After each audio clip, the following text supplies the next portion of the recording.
Bonjour à tous, bienvenue à Londres, bienvenue aux funérailles du siècle. Édition spéciale toute la journée sur BFM TV. Le monde entier a les yeux rivés sur l'Angleterre aujourd'hui et sur ce cercueil qui va entamer son ultime voyage. On parle, tenez-vous bien, de 4 milliards de téléspectateurs.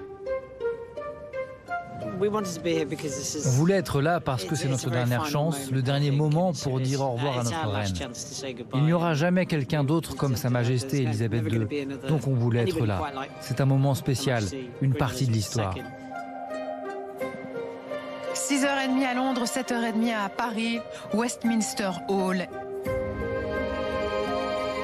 C'est la dernière personne que vous voyez. Elle était la dernière dans la file d'attente. Comment s'appelle-t-elle ? Chrissy, c'est son prénom, Chrissy Airey.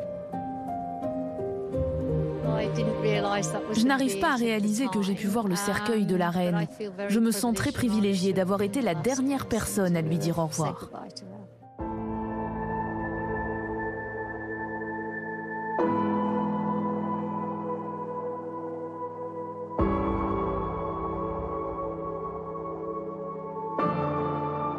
George est là, le prince héritier, en compagnie de sa mère, Kate, que l'on vient de voir. La reine consort qui mène cette délégation royale.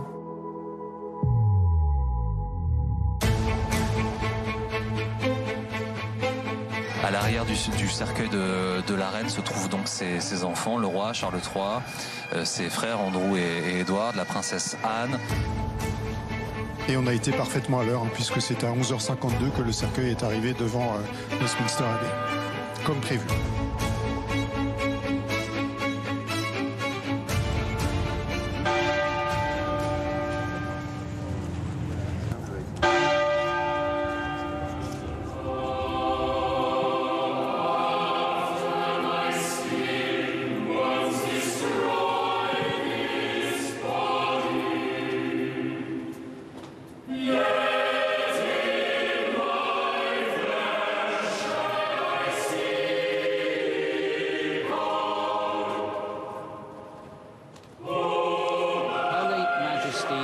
Sa Majesté défunte a déclaré, et nous le savons tous, que lors de sa déclaration du 21e anniversaire, que sa vie tout entière serait consacrée au service de la nation du Commonwealth. C'est rarement qu'une promesse a été aussi bien remplie.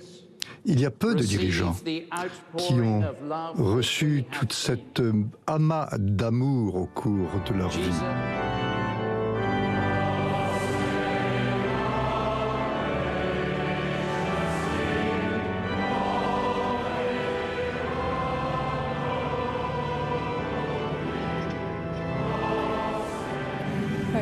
C'est très triste. Je n'ai pas de mots, vraiment. Nous voulions venir lui rendre hommage. Elle a consacré sa vie à son pays. C'est un moment très triste et sombre.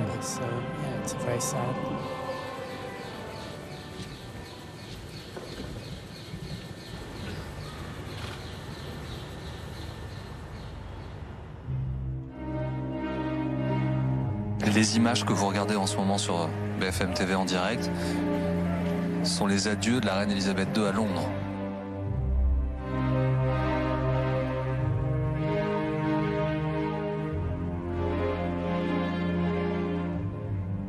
Ce cortège qui avance vers le château de Windsor avec ses Britanniques le long de la route.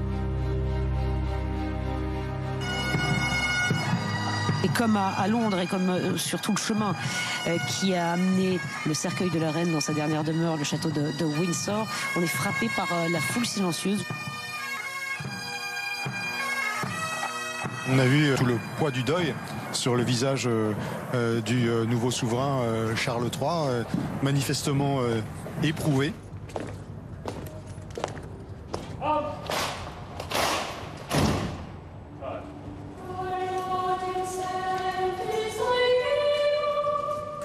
Voilà, on va lui remettre ses couleurs qu'il va déposer sur le cercueil de la reine avant qu'on procède à cette fameuse cérémonie de la canne qui est brisée. Le cercueil va descendre dans le caveau. En fait, elle va rejoindre celui qui était son époux, Philippe. Thus, Il a plu au Seigneur Tout-Puissant de rappeler auprès de lui la regrettée très grande, très puissante et très excellente monarque, son Altesse Élisabeth II.